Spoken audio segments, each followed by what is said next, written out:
Hello out there. Friday's come around again, and this is Colin Mahoney with another episode of White Ashflies. Thank you so much for tuning in. Tonight we're serving up your weekend spleen with A Modest Proposal by Jonathan Swift. Published anonymously in 1729, this dry, vicious satire takes a very sharp axe to those three pillars of human baseness: greed, cruelty, and culinary snobbery. You can find this episode and older episodes of White Ashflies on Apple Podcasts, Spotify, SoundCloud, Anchor FM, and you can also follow us on Twitter at Colin Mahoney15. And now, A Modest Proposal on White Ashflies. A Modest Proposal by Dr. Jonathan Swift. For preventing the children of poor people in Ireland from being a burden on their parents or country, and for making them beneficial to the public. 1729. It is a melancholy object to those who walk through this great town, or travel in the country, when they see the streets, the roads, and cabin doors crowded with beggars of the female sex, followed by 3, 4, or 6 children, all in rags, and importuning every passenger for an alms. These mothers, instead of being able to work for their honest livelihood, are forced to employ all their time in strolling to beg sustenance for their helpless infants, who, as they grow up, either turn thieves for want of work, or leave their dear native country to fight for the Pretender in Spain, or sell themselves to the Barbados. I think it is agreed by all parties that this prodigious number of children in the arms or on the backs or at the heels of their mothers, and frequently of their fathers, is in the present deplorable state of the kingdom a very great additional grievance, and therefore whoever could find out a fair, cheap, and easy method of making these children sound and useful members of the Commonwealth would deserve so well of the public as to have his statue set up for a preserver of the nation.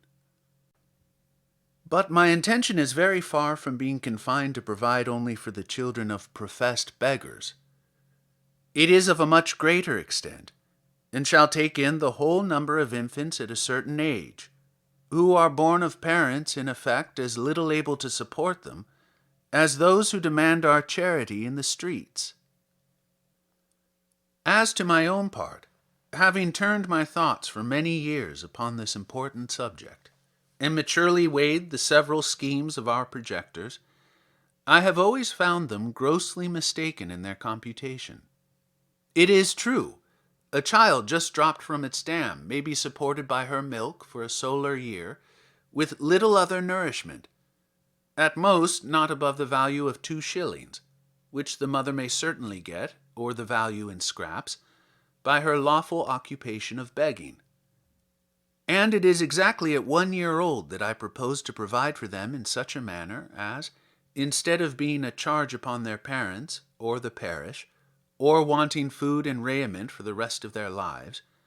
they shall, on the contrary, contribute to the feeding and partly to the clothing of many thousands.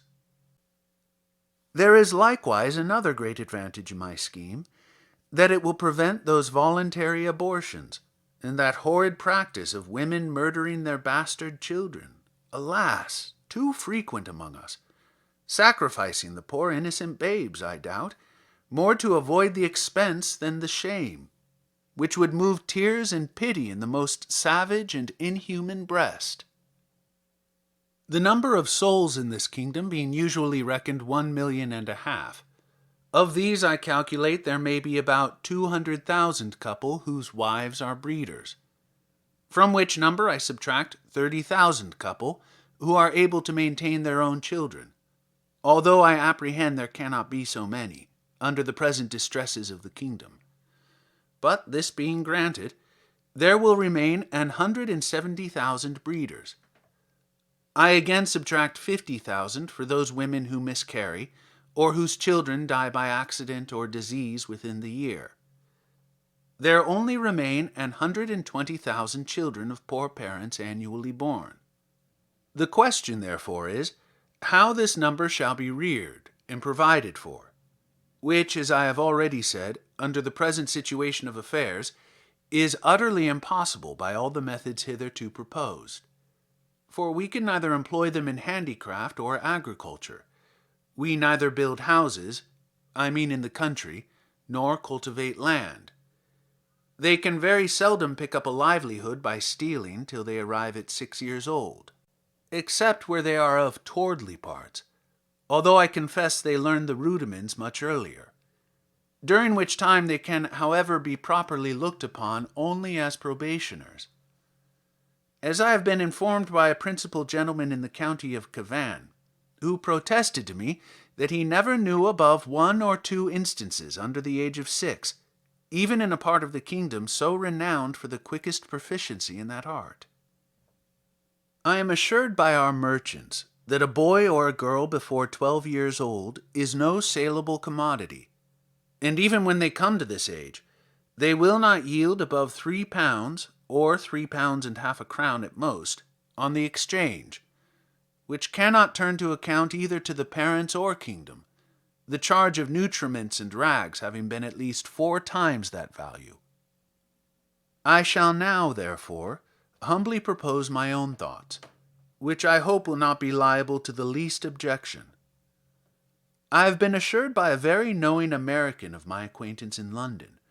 that a young healthy child, well nursed, is, at a year old, a most delicious, nourishing, and wholesome food, whether stewed, roasted, baked, or boiled, and I make no doubt that it will equally serve in a fricassee or a ragout.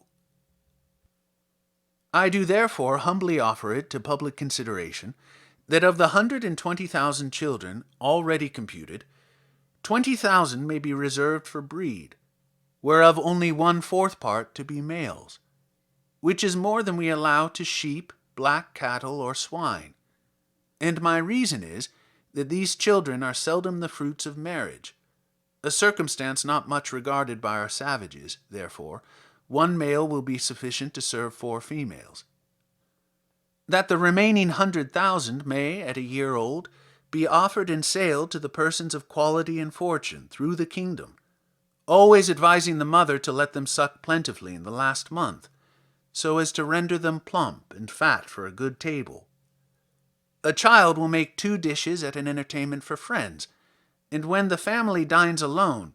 the fore or hind quarter will make a reasonable dish, and, seasoned with a little pepper or salt, will be very good boiled on the 4th day, especially in winter. I have reckoned upon a medium that a child just born will weigh 12 pounds, and in a solar year, if tolerably nursed, increaseth to 28 pounds. I grant this food will be somewhat dear, and therefore very proper for landlords, who, as they have already devoured most of the parents, seem to have the best title to the children. Infants' flesh will be in season throughout the year, but more plentiful in March, and a little before and after. For we are told by a grave author, an eminent French physician, that fish being a prolific diet, there are more children born in Roman Catholic countries about 9 months after Lent. The markets will be more glutted than usual, because the number of popish infants is at least 3 to 1 in this kingdom, and therefore it will have one other collateral advantage, by lessening the number of papists among us. I have already computed the charge of nursing a beggar's child, in which list I reckon all cottagers, labourers, and 4/5 of the farmers, to be about 2 shillings per annum, rags included, and I believe no gentleman would repine to give 10 shillings for the carcass of a good fat child, which, as I have said, will make 4 dishes of excellent nutritive meat, when he hath only some particular friend or his own family to dine with him. Thus the squire will learn to be a good landlord, and grow popular among his tenants, The mother will have 8 shillings neat profit, and be fit for work till she produces another child. Those who are more thrifty, as I must confess the times require, may flea the carcass, the skin of which, artificially dressed, will make admirable gloves for ladies, and summer boots for fine gentlemen. As to our city of Dublin, shambles may be appointed for this purpose, in the most convenient parts of it, and butchers, we may be assured, will not be wanting,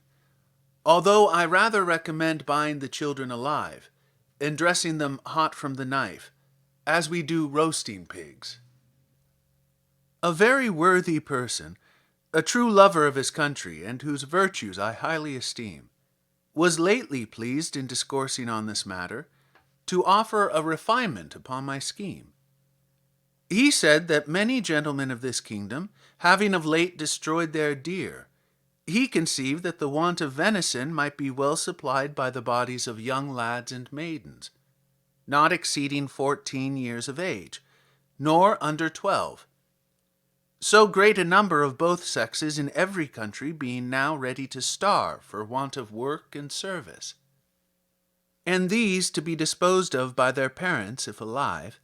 or otherwise by their nearest relations. But with due deference to so excellent a friend, and so deserving a patriot, I cannot be altogether in his sentiments. For as to the males, my American acquaintance assured me from frequent experience that their flesh was generally tough and lean, like that of our schoolboys, by continual exercise, and their taste disagreeable, and to fatten them would not answer the charge. Then, as to the females, it would, I think, with humble submission, be a loss to the public, because they soon would become breeders themselves. And besides, it is not improbable that some scrupulous people might be apt to censure such a practice, although indeed very unjustly, as a little bordering upon cruelty, which, I confess, hath always been with me the strongest objection against any project, how well soever intended. But in order to justify my friend, he confessed that this expedient was put into his head by the famous Salmanazur, a native of the island Formosa, who came from thence to London above 20 years ago, and in conversation told my friend that in his country, when any young person happened to be put to death, the executioner sold the carcass to persons of quality, as a prime dainty, and that, in his time, the body of a plump girl of 15, who was crucified for an attempt to poison the emperor, was sold to his Imperial Majesty's Prime Minister of State and other great mandarins of the court in joints from the gibbet, at 400 crowns. Neither, indeed, can I deny that if the same use were made of several plump young girls in this town, who, without one single groat to their fortunes, cannot stir abroad without a chair, and appear at a playhouse and assemblies in foreign fineries which they never will pay for, the kingdom would not be the worse.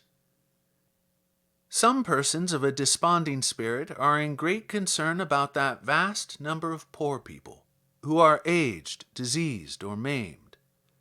and I have been desired to employ my thoughts what course may be taken to ease the nation of so grievous an encumbrance. But I am not in the least pain upon that matter, because it is very well known that they are every day dying and rotting, by cold and famine and filth and vermin,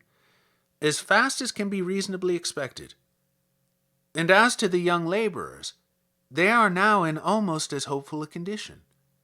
They cannot get work, and consequently pine away from want of nourishment, to a degree that if at any time they are accidentally hired to common labor, they have not strength to perform it, and thus the country and themselves are happily delivered from the evils to come. I have too long digressed, and therefore shall return to my subject. I think the advantages by the proposal which I have made are obvious and many, as well as of the highest importance. For first, as I have already observed, It would greatly lessen the number of papists, with whom we are yearly overrun, being the principal breeders of the nation, as well as our most dangerous enemies, and who stay at home on purpose with a design to deliver the kingdom to the pretender, hoping to take their advantage by the absence of so many good Protestants, who have chosen rather to leave their country than stay at home and pay tithes against their conscience to an episcopal curate. Secondly, the poorer tenants will have something valuable of their own, which by law may be made liable to a distress, and help to pay their landlord's rent, their corn and cattle being already seized, and money a thing unknown. Thirdly, whereas the maintenance of 100,000 children, from 2 years old and upwards, cannot be computed at less than 10 shillings apiece per annum, the nation's stock will be therefore increased 50,000 pounds per annum, besides the profit of a new dish, introduced to the table of all gentlemen of fortune in the kingdom, who have any refinement in taste. And the money will circulate among ourselves, the goods being entirely of our own growth and manufacture. Fourthly, the constant breeders, besides the gain of 8 shillings sterling per annum by the sale of their children, will be rid of the charge of maintaining them after the first year. Fifthly, this food would likewise bring great custom to taverns, where the vintners will certainly be so prudent as to procure the best receipts for dressing it to perfection, and consequently have their houses frequented by all the fine gentlemen, who justly value themselves upon their knowledge in good eating, and a skilful cook, who understands how to oblige his guests, will contrive to make it as expensive as they please. Sixthly, this will be a great inducement to marriage, which all wise nations have either encouraged by rewards or enforced by laws and penalties. It would increase the care and tenderness of mothers towards their children, when they were sure of a settlement for life to the poor babes, provided in some sort by the public, to their annual profit instead of expense. We should soon see an honest emulation among the married women, which of them could bring the fattest child to the market. Men would become as fond of their wives during the time of their pregnancy as they are now of their mares in foal, their cows in calf, or sow when they are ready to farrow, nor offer to beat or kick them, as is too frequent a practice, for fear of a miscarriage. Many other advantages might be enumerated. For instance, the addition of some 1,000 carcasses in our exportation of barreled beef, the propagation of swine's flesh, and improvement in the art of making good bacon, so much wanted among us by the great destruction of pigs, too frequent at our tables, which are no way comparable in taste or magnificence to a well-grown, fat, yearly child, which roasted whole will make a considerable figure at a Lord Mayor's feast, or any other public entertainment. But this, and many others, I omit, being studious of brevity. Supposing that 1,000 families in this city would be constant customers for infant's flesh, besides others who might have it at merry meetings, particularly at weddings and christenings, I compute that Dublin would take off annually about 20,000 carcasses, and the rest of the kingdom, where probably they will be sold somewhat cheaper, the remaining 80,000. I can think of no one objection that will possibly be raised against this proposal, unless it should be urged that the number of people will be thereby much lessened in the kingdom. This I freely own, and 'twas indeed one principal design in offering it to the world. I desire the reader will observe that I calculate my remedy for this one individual kingdom of Ireland, and for no other that ever was, is, or, I think, ever can be upon earth. Therefore let no man talk to me of other expedients, of taxing our absentees at 5 shillings a pound, of using neither cloths nor household furniture, except what is of our own growth and manufacture, of utterly rejecting the materials and instruments that promote foreign luxury, of curing the expensiveness of pride, vanity, idleness, and gaming in our women, of introducing a vein of parsimony, prudence, and temperance, of learning to love our country, wherein we differ even from Laplanders and the inhabitants of Topinamboo, of quitting our animosities and factions, nor acting any longer like the Jews, who were murdering one another at the very moment of their city being taken, of being a little cautious not to sell our country and consciences for nothing, of teaching landlords to have at least one degree of mercy towards their tenants. Lastly, of putting a spirit of honesty, industry, and skill into our shopkeepers, who, if a resolution could now be taken to buy only our native goods, would immediately unite to cheat and exact upon us in the price, the measure, and the goodness, nor could ever yet be brought to make one fair proposal of just dealing, though often and earnestly invited to it. Therefore, I repeat, let no man talk to me of these and the like expedients, till he hath at least some glimpse of hope that there will ever be some hearty and sincere attempt to put them into practice. But as to myself, having been wearied out for many years with offering vain, idle, visionary thoughts, and at length utterly despairing of success, I fortunately fell upon this proposal, which, as it is wholly new, so it hath something solid and real, of no expense and little trouble, full in our own power, and whereby we can incur no danger in disobliging England.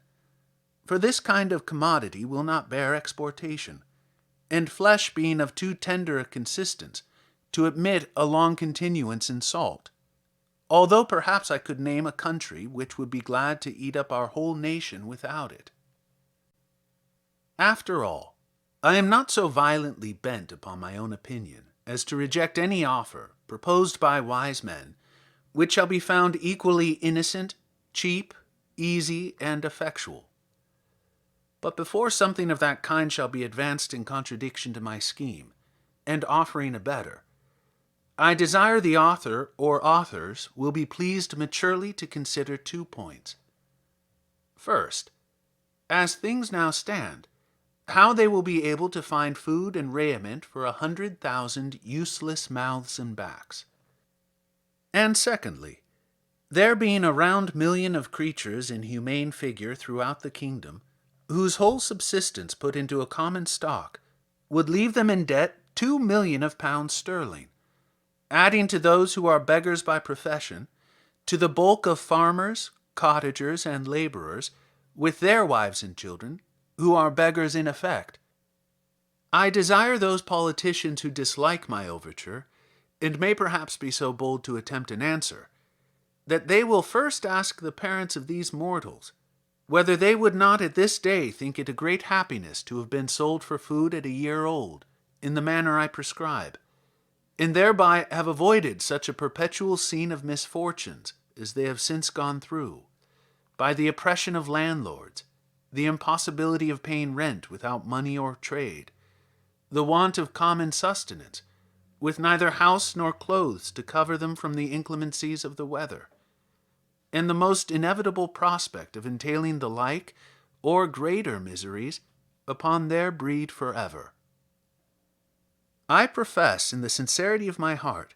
that I have not the least personal interest in endeavoring to promote this necessary work, having no other motive than the public good of my country, by advancing our trade, providing for infants, relieving the poor, and giving some pleasure to the rich. I have no children, by which I can propose to get a single penny, the youngest being 9 years old, and my wife past childbearing.